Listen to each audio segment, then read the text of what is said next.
Thank you, Walter. It's great to be here. Thank you for such a great introduction. I hope you guys will be able to hear me throughout the talk. If there's any problems with, my sound not coming through or anything, let me know. Please stop me. And today's talk is going to take two of my recent case studies, and I'm glad Walter mentioned some of these publications. And sort of make some generalizations about them and talk a little bit about my general research program. I'm also, I have about 45 minutes, is that right? Yes. Okay, excellent. Let's see. Okay.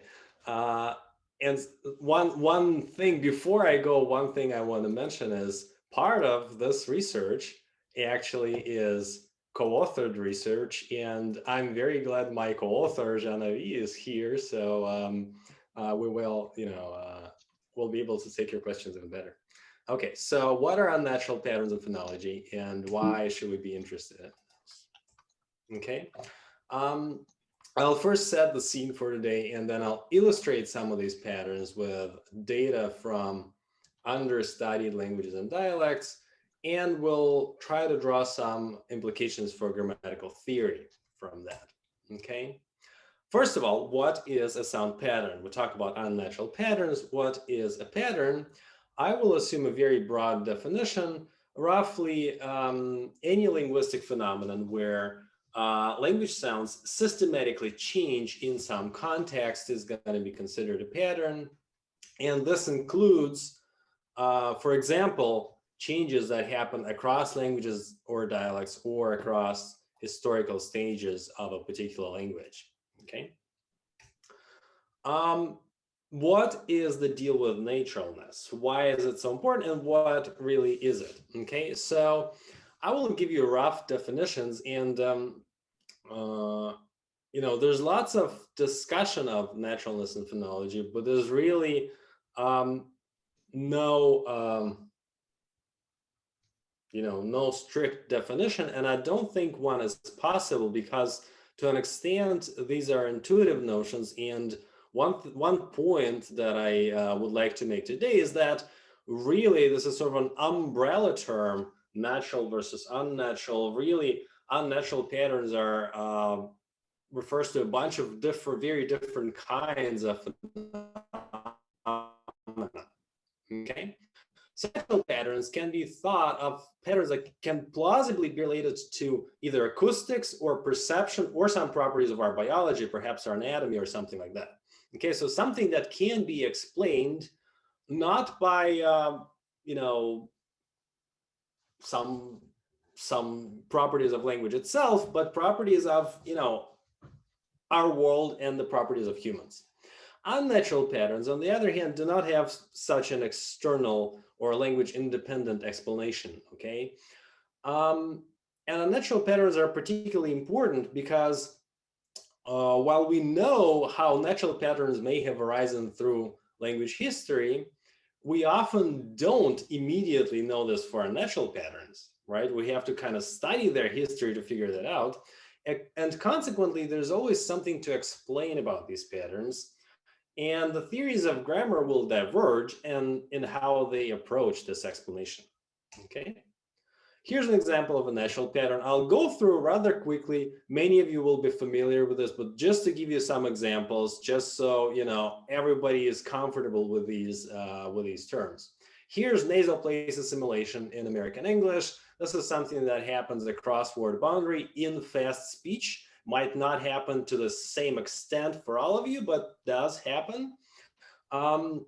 So if you have a verb that ends like the modal verb, that little v, that ends in a nasal sound, and you have various stop consonants following it, you will get a different sound at the end of this verb, here, here, and here, depending on the different nasal sound, depending on the following consonants. So you'll get things like can ask, can take, but can bake and can come.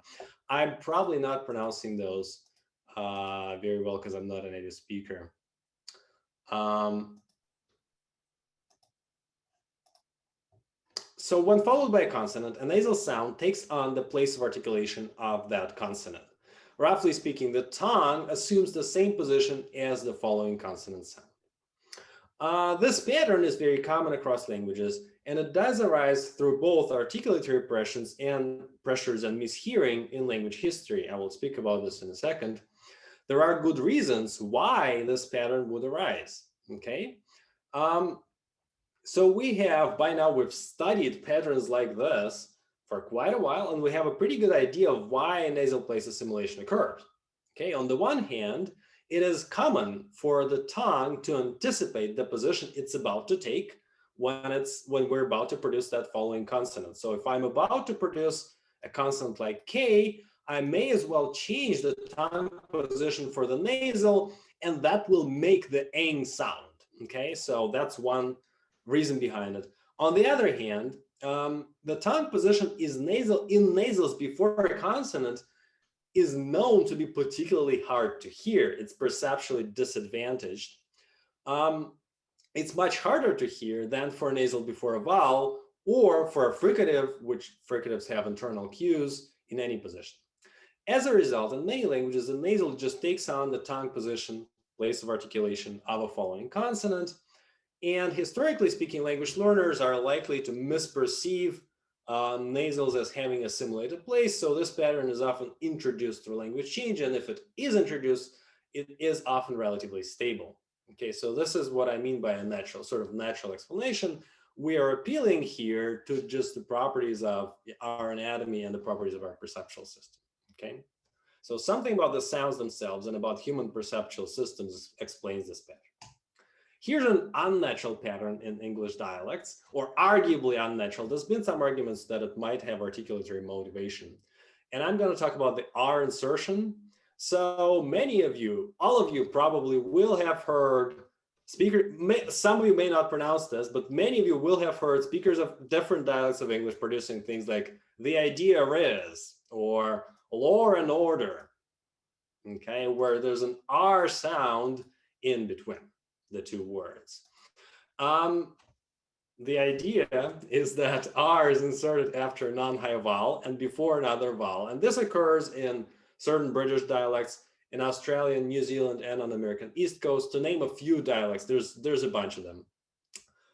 In contrast to nasal, while we're interested in this pattern, in contrast to nasal place assimilation, many phonologists have argued that there is really no natural history for R insertion. Okay, there's really no good phonetic explanation here. Now, this pattern has also been studied for some time, and I'm just using it as an example where we don't have an obvious phonetic explanation. There are some proposals where people do try to propose an interesting explanation. I'm happy to talk about it more in the question period, but this is just an example. Okay, so why is it so important? Hold on. Okay, so we've seen a natural pattern and an unnatural pattern. Why do we want to look at those? Well, in generative grammar, we assume that there are some inherent restrictions on which language grammars are learnable. Okay, and these restrictions are also specific to language itself. They don't follow from external factors. Okay, and so some languages are assumed to be completely impossible. Now, this holds regardless of whether you believe these assumptions or not. These are just basic assumptions of this theory, and this theory has been very influential. Okay, these restrictions are sort of an inherited mental image of perhaps the biological restriction on our articulation and perception. Okay, so this can be thought of. Some people have proposed that these may be thought of as Baldwin effect. For example, Steve Anderson in his review article. And therefore, many restrictive theories of grammar, like the restrictive generative theories of grammar, this should say, predict that unnatural patterns should be impossible, or at least not derived through a single grammar. Okay, because really the grammar should mostly be natural in many of those theories. Okay. Therefore, these patterns not just present a historical challenge, but also present an interesting challenge for these kinds of synchronic theories. Okay. So my research program is really to address these patterns and study them in a lot more detail. First of all, I would like to spend some time, and I did spend some time thoroughly documenting these unnatural patterns. Okay. And once I've done, especially in understudied languages and dialects, and once I've done that, once I do have the data, I can analyze those patterns to address their mental representation. And we can also learn a little bit, if we have the data, we can also learn a little bit about the history of those patterns. The way I do this is through linguistic fieldwork and through phonetic experiments and acoustic analysis. We'll see examples of both of these in this talk. And of course, while we're doing this, we're focusing on understudied language and we're addressing a theoretical question, but a separate contribution of this program is documenting previously unstudied languages and preserving their data. I'm not going to talk about this contribution as much today, but Walter mentioned my previous talk and my grant project. These are a related stream of my research and a related result, which is, I think, possibly equally important. Okay. Today, we're going to specifically look at two kinds of unnatural patterns, and I'm going to define this and illustrate those in a moment. Okay. Unnatural, one thing that I'd like you to sort of take away from today's talk is that unnatural patterns are not a homogeneous class. Instead, it's sort of a cover term for a variety of different phenomena that linguists or phonologists have been calling unnatural. We'll look at two such phenomena today, but they don't have to be, there's probably more types, more kinds of these phenomena. The first one has to do with unnatural classes. And this refers to the idea that the sounds of a language should pattern together, that the sounds of a language that pattern together phonetically, that is, they have some sort of common phonetic feature, either articulatory or auditory, usually undergo a process together. And if they fail to undergo a process together, then there's a question of why the whole class of sounds does not undergo this process together. Okay. The second has to do with two languages having very similar inventory, and nevertheless, one language failing to map the sounds of a foreign language onto the same sounds in this language. So two languages have the same sound category, but speakers of the first language fail to hear the relevant sounds in the second language as belonging to this category. So it's sort of a cross-language category mismatch. This is what I call this. I'll illustrate this in a moment. We'll first look at the natural classes for a while, and then we'll move on to the correct category mismatches. So we're looking at natural classes. If you're wondering about category mismatches, hold that thought for some time. Okay.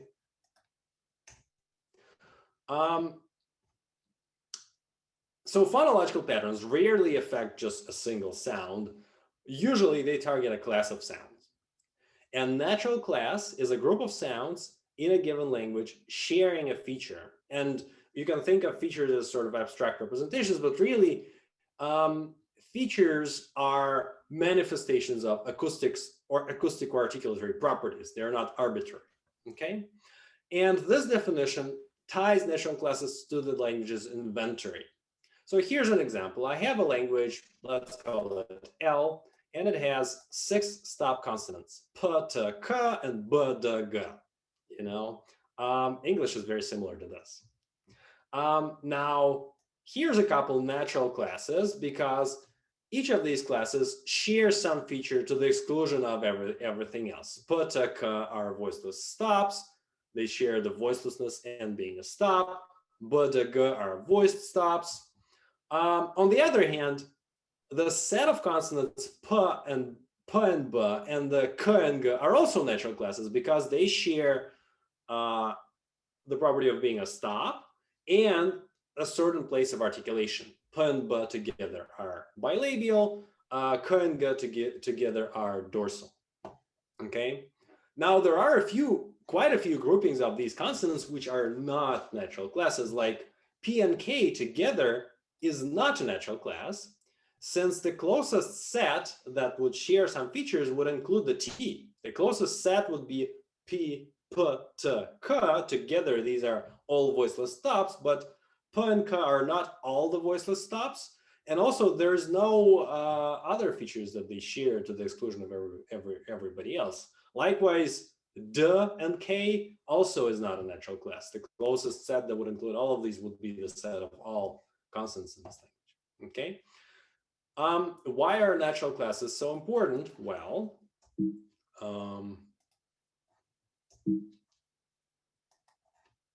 there you go. So in many phonological theories, there's the sort of expectation that only natural classes of sounds may participate in phonological patterns, and the unnatural classes won't. Okay. So unnatural class patterns involve any classes of sounds that are not natural. And by definition, then, these unnatural class patterns are sort of a mystery. They're unnatural. There's quite a few reported cases of that sort. And so it's interesting to see specifically how these cases work. How do we get those historically? How do we analyze those synchronically? Okay. So this is just one dimension of naturalness, which refers to how sounds are grouped together in a pattern. Okay. And I investigate this dimension in my research program. Okay. This pertains to the language Tundra Nenets. It's a Uralic language family, which also includes Finnish, Hungarian, Estonian. Historically, these are nomadic people, deer herders, and it's like a vast area in the north of Russia. Here's a map where Nenets is spoken. Now you should know that there's a very closely related language, Forest Nenets, which is also basically Tundra Nenets is spoken all around this area. It's sort of almost like a lingua franca for a few of these peoples. And Forest Nenets is further east. Most of the speakers live further east. Okay, so but this is basically the area for Tundra Nenets. Okay. And the green dot here, sort of anticipating you asking, the green dot here is the point where roughly where I collected my data. Okay.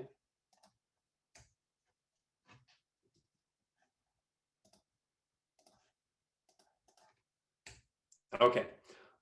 Here's the Nenets community that I went to collect some data. This is what it looks like, kind of. This is not me, by the way. This is just someone else working with a speaker. We got the permission to use this picture.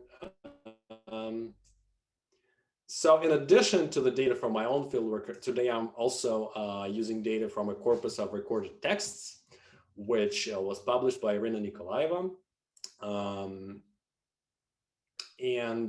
What's interesting about these data is that the data from my own fieldwork and the data from the corpus match. So it's this just makes it more robust, which is always nice to have.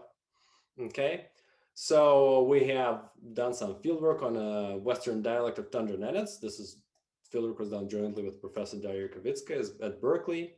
We have a corpus of recorded texts, and we have pre-existing descriptions of Nenets. And the patterns we identify really mostly match what's reported in published sources. The published sources are not as good at reporting what happens across word boundaries when the two words come together in fast speech, but sort of extending what they say, our data basically match what's going on there as well. Okay.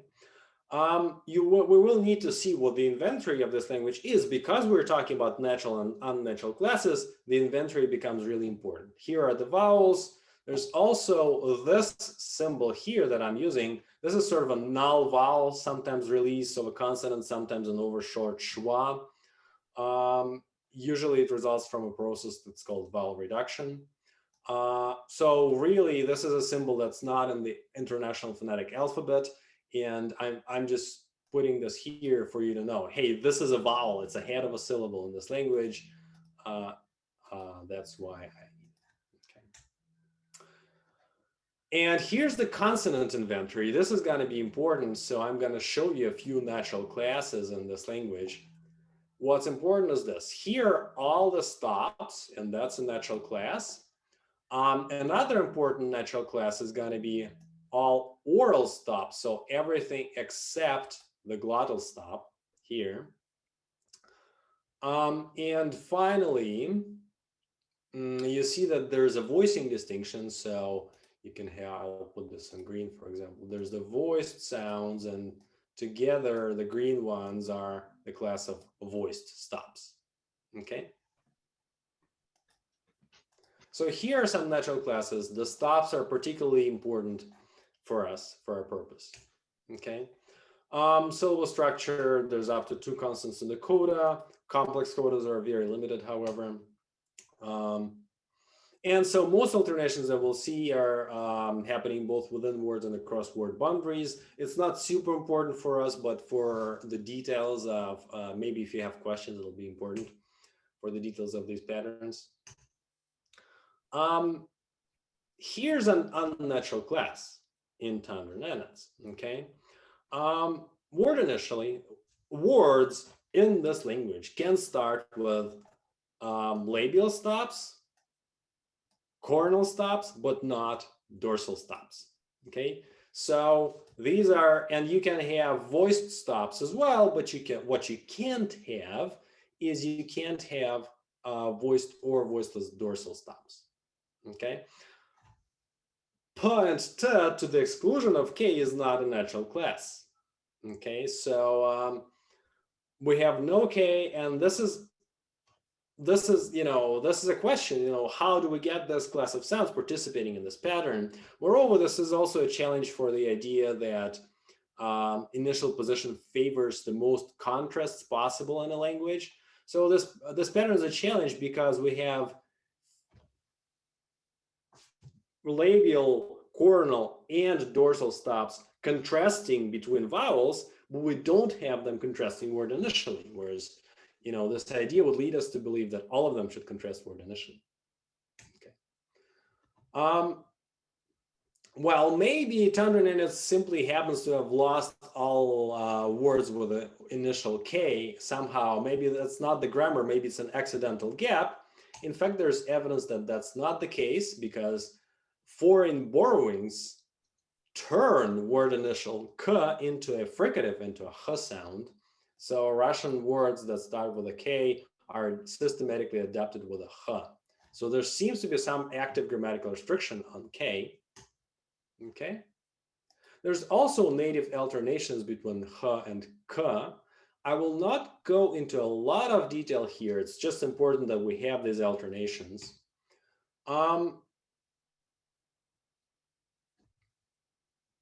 Another problem that I want to look at, and the one for which we are going to need the alternations, is the voicing problem. Okay, so voiceless labial and coronal stops pattern together to the exclusion again of the dorsal stop in the voicing alternations. Fricatives do not participate, glottal stop does not participate, but that happens in many languages, so there's a separate class of oral stops. Nevertheless, labial and coronal stops are not together a natural class to the exclusion of dorsal ones. Okay, so to characterize this voicing process, would need a disjunction, coronal or labial, and this really is a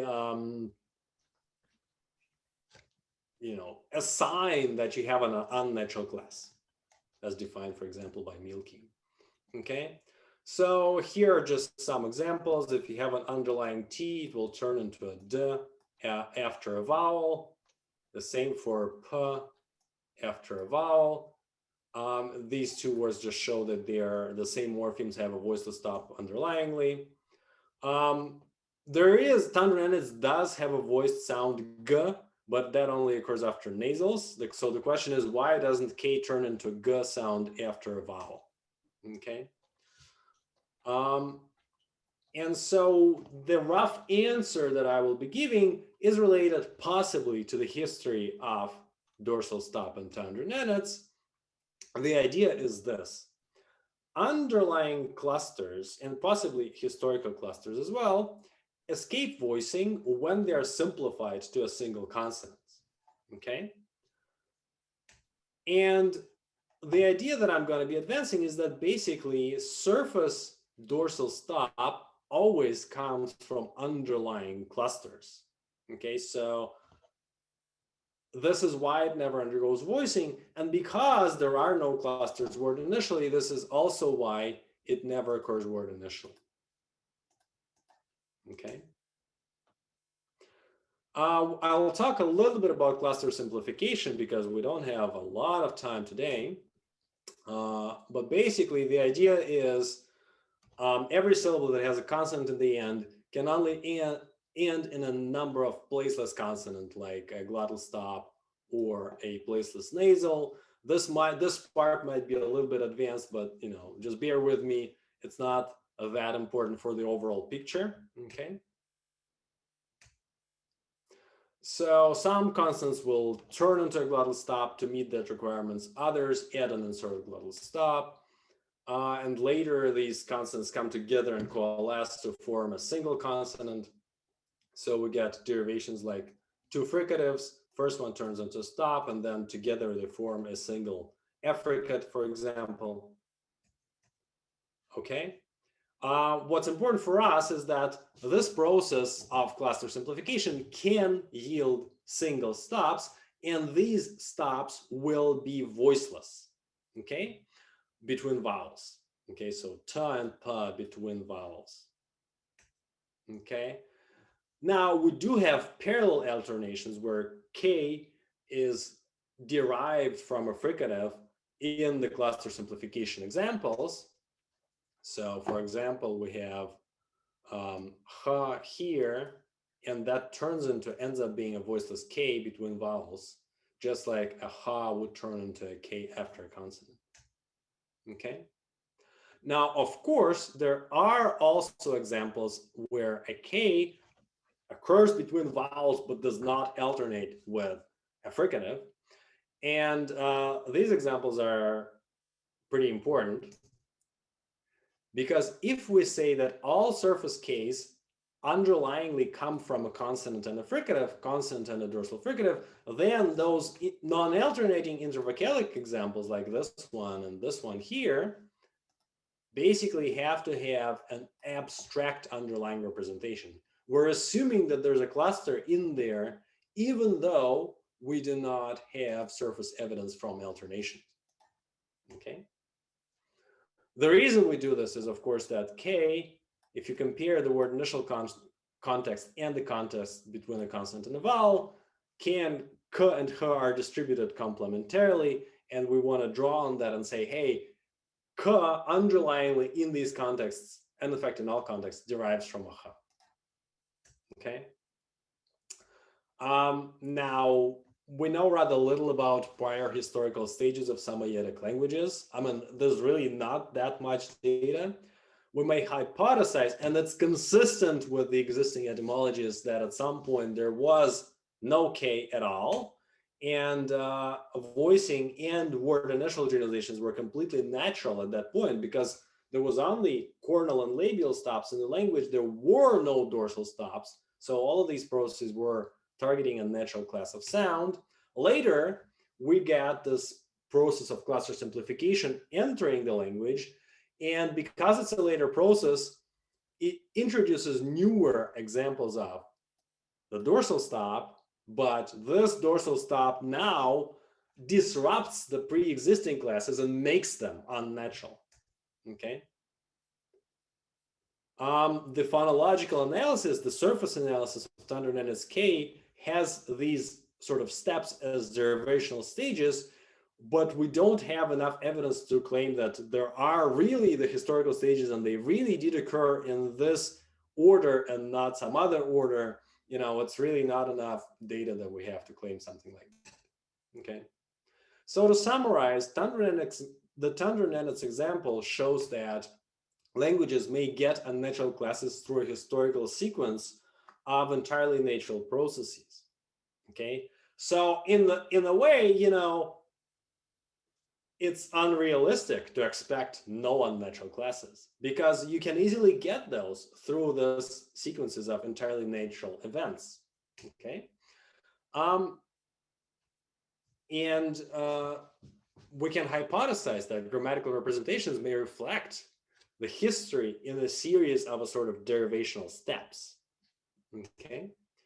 And if this is correct, many words will have an abstract representation where surface in Naturalness, the surface dorsal stops, is stored in the lexicon as something like a consonant plus a dorsal fricative, without really there ever being evidence from alternations. Okay, so this is interesting because it illustrates a trade-off between two different desiderata for phonological grammar. One is naturalness or natural classes, and the other one is abstractness. Okay, so I talk about it at further length in the paper, and I'm happy to talk about it more in the question period. Okay, the next thing I would like to talk about today has to do with a cross-language category mismatch. Now we are going to be shifting gears here and talking about a different kind of an unnatural pattern. So I'm really making, the generalization I'm really making is there's a bunch of different patterns and all of them have been called unnatural, but they're really different nature and they arise for different reasons. One may be arising for certain historical reasons. The other kind that I'm talking about might actually be fully natural. Okay. So for this pattern, we're going to need two languages. And when we have two languages and speakers of some language adopt foreign sounds, we may expect some changes for, especially for the sounds that are not present in that adapting language. That's very common. Okay. And we know from prior research that for this purpose, contrastive sounds do matter. So for example, English t is sometimes pronounced as a flap in words like butter and matter. And that happens to be the same as the pronunciation of the Spanish R sound. Nevertheless, English speakers, even though they do produce the flap in the words like matter and butter, they may still adapt Spanish R's, even though they have practice producing the flaps, they may still not produce it correctly because the flap in English is non-contrastive, but in Spanish it is a phoneme, it's a contrastive sound. Okay. What's important is that no change is expected if both languages have the same contrastive sounds. If one language has a t and the other one has a t, then we expect that one will be adapted as the other. Okay. And for the most part, for the large part of languages, this is really borne out. Okay. So if two languages have the same sound, then one's adapted as the other, and that's good. That's what you would expect. So it's especially interesting to look at cases where this apparently is not the case. Okay. So a category mismatch is a case where a sound in some language seems not to map to its closest counterpart in another language. Okay. There's literature showing that this is sort of, again, a mapping and historical process of this sort have been recognized as unnatural. Okay, can be thought of so-called saltation patterns. Well, here's a case that we've worked on together with Jana V, who is here. I hope she's still here. So many Indic, that is Indo-Aryan languages, have contrastive voiceless aspirated stops. P, t, and k. And this really sounds the same as English p, t, k because they're supposed to be pronounced the same. Okay. In British, and the reason is in British and American English, voiceless stops are known to be aspirated word initially and basically in most positions. And there is substantial literature arguing that voiceless stops in English and further in Germanic languages have an aspiration feature. So not only they are aspirated phonetically, but they're represented as aspirated in their in our mental lexicon. Okay. What's interesting is that despite English having aspirated stops and Indo-Aryan languages having aspirated stops, English aspirated stops are systematically adapted as unaspirated when they're borrowed into Indic languages and when Indic speakers speak English. Okay. So it's interesting. It seems like a mismatch. Both languages have aspirated stops, but they're not adapted into each other. Here's some examples. So English taxi borrowed as t with a unaspirated retroflex t because Marathi does not have an alveolar stop. In Indian English, in our study, words like peas often produced without aspiration, peas. Okay. So the problem, these examples really come from, intuitions and sporadic mentions in the literature. The phenomenon really hasn't been studied very systematically. And we know separately that intuitive reports of phonological patterns sometimes fail to uncover the whole picture. So we need, first of all, to document this robustly. And second, we need to look for an explanation. Okay. Well, let's summarize what we've learned. I may go a little bit over time, but I'll try not to. I'll try to leave ample time for questions. Okay. So in British and in American English, we have a contrast between this set of stops and this set of stops. And English voiceless stops are also DS, pronounced without aspiration after initial S, as in words like spot, stop, and scoop. Nevertheless, there are arguments in favor of treating these stops as phonologically having an aspiration feature. In Indic languages, we have 4 groups of stops, not just 2, but 4. We have voiceless unaspirated, voiceless aspirated, voiced unaspirated, voiced aspirated. So all 4 combinations. And here's a minimal quadruplet from Marathi. Now, the unnatural mapping that we're getting here is that English aspirated stops here do not map onto their counterparts over here, but instead they go and map. So what really happens is they go and map onto the unaspirated ones. Okay. Even though the aspirated stops obviously are available in all these languages.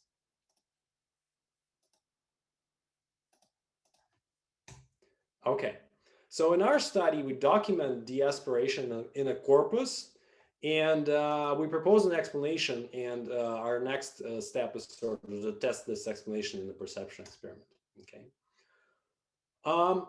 We call this phenomenon de-aspiration, and it's reported in long words, but it's relatively hard to gather substantial amounts of long word data. It has been done, but there's challenges. So our goal was to get as close as possible to documenting this. And so we studied a corpus of accented speech, that is Indian English, English as spoken by speakers of these languages. Okay. There's such a corpus on the internet that's called Speech Language Archive, and it's basically speakers of many, many languages reading all in the same passage in English. Okay. We included a number of Indo-Aryan languages in our study, and all of these languages have the inventory of stops that we're interested in. And we have about 100 recorded samples. We have 1 recorded sample per speaker, so we don't know what we don't know much about within speaker variation in this corpus. Here's the passage that they read. What's important for us is that this passage has the words spoon, peas, kids, and scoop. Okay, so the word spoons is expected to have an unaspirated stop in American English, whereas the word peas in American English has aspirated stops, and the same for kids and scoop. By comparing these words, we can see what the difference between aspirated and unaspirated stops is in the British or American English, and compare that difference to what's going on in Indic speakers producing the same words. Okay. The main measure of aspiration that we used is called voice onset time. We looked at other measures too, but I'll sort of skip that. Voice onset time is the time from the release of the stop closure until the start of voicing. And here I'm showing you how the sound is represented by computers. This is called a spectrogram and a waveform. And what's important is here we can look at, so this is basically the period of silence for the stop closure. This is the vowel. And the period of time in between the release of the stop closure and the start of the following vowel is the voice onset time. Here, the voice onset time is fairly long, it's 43 milliseconds, and here it's very short, it's only 7 milliseconds, okay? Aspirated stops have a long positive voice onset time. So that's the puff of air you hear after the stop and before the beginning of the following vowel. Unaspirated stops have VOT slightly positive, around 0, sometimes slightly negative. That's basically how they usually realized, okay? So we are comparing here British English, speakers of British English, to speakers of various Indic languages. And we expect for British a robust difference in voice onset time between words peas and spoons on the one hand and kids and scoop on the other. So we're looking at the differences in voice onset time between different kinds of words across languages, okay? And we're interested in seeing how those differences will play out for Indic languages. And I will skip a few slides in the interest of time, because they just show that the absolute VOT values are roughly where they should be for these languages. Here's a graph of these VOT differences. This is British English. And as we expect, the rough difference, this is the median, I think, the difference is roughly, about 40 something milliseconds on average, okay? And so that's a large difference between peas and spoons and kids and scoop. There's a difference in VOT between these words. Whereas for all of these languages down here, the difference is right around 0, meaning there's likely no difference. The stops after S and the stops before a vowel word initially are produced the same and with a relatively small VOT, okay? We did some statistical modeling to show that this effect is really robust and it's really true. I will not get into the details in the interest of time, but ask me questions in the question period if you'd like.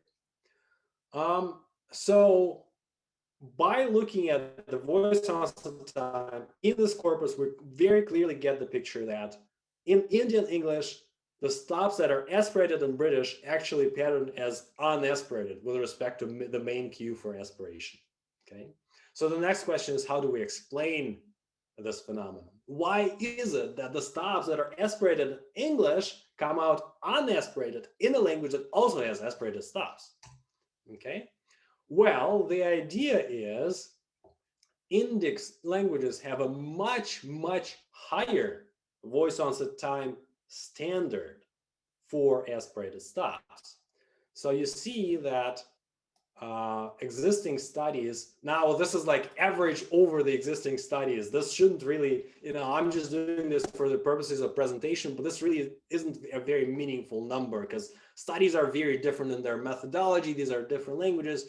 But you see that on average, they report a much, much higher VOT for aspirated stops than we see in British English, okay?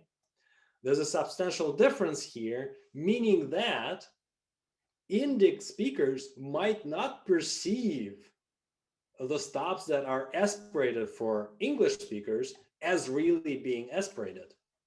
They are not, in other words, they are not aspirated enough, phonetically speaking. Okay, and therefore perceived as unaspirated and assimilated to that unaspirated category by Indic speakers. Now, it is well known that perception of voice onset time is categorical. There's sort of a boundary, and right around that boundary, you categorize everything as unaspirated versus aspirated. And Indic versus English appear to present a case where the boundary between the two categories, they have the same categories, but the boundaries are so different that that we get a category mismatch across languages. Okay. So the contrast in English, the contrast that's present in English is not merged in Indic languages, it's just reanalyzed as a contrast of voicing. Okay. Now, of course, we have a hypothesis there, namely that there's boundaries and they're perceived in a certain way.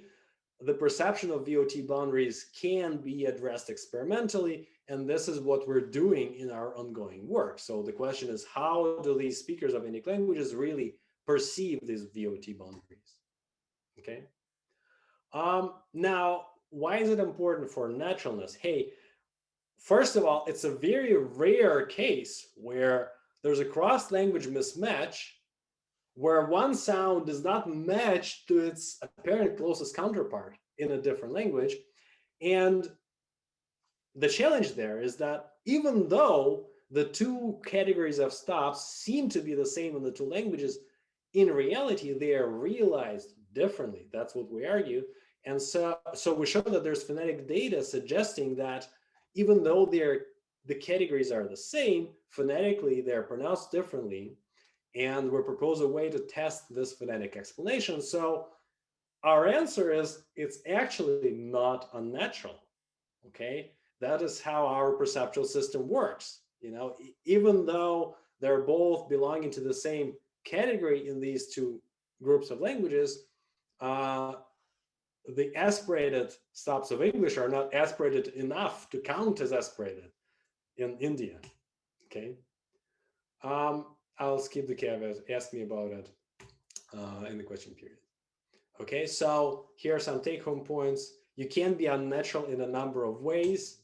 Sometimes it seems that a pattern is unnatural, but there's really a phonetic explanation, as we've proposed for Indian English. Sometimes there probably was a phonetic explanation in the past, but it got obscured through a historical sequence of events. Okay.